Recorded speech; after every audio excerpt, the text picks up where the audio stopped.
হয় নমস্কাৰ বন্ধুসকল, আজি দুখ লগা খবৰ। আজি মানে খাৰপিটিয়া যিটো আমাৰ থানাৰ ওচৰতে এজন মানুহৰ সবে আপোনালোকক দেখাই দি আছো। এই মানুহজনক মানে এজন হিন্দু মানুহে মানে আঘাত মানে মাৰিছে আৰু মাৰপিট কৰিছে। বহুত দুখ পাইছে। আপোনালোকে চাওক কেনেকৈ মাৰিছে আৰু সবে চিনি পায় এই মানুহজনক।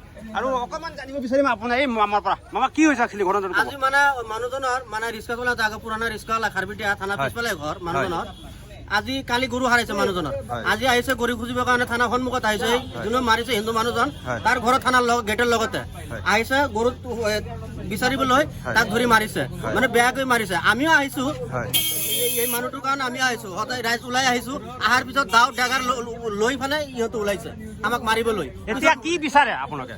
আমালোকে বিচাৰো খাৰপিটিয়াত শান্তি হিচাপে বসবাস কৰিব, যেনেকুৱা আমালোকে শান্তিত ভাইচাৰা হিচাপত থাকি আছো।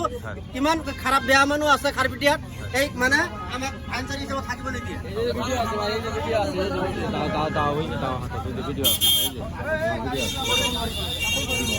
হয় আৰু চাওক আপোনালোকে ভিডিঅ'টো চাওক। দায়েৰ আগত তাক কৰিছিল, মই দেখাই দি আছো। এই মানুহজনে চাওক দাও দি ডাইৰেক্ট দেখাই দি আছে।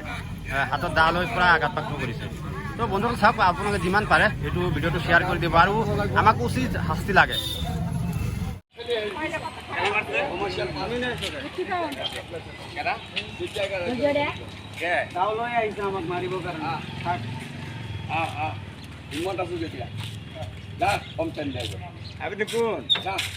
কাকু দিমু নাকি কটা? দিমু নাকি কটা? হ্যাঁ দিমু কটা?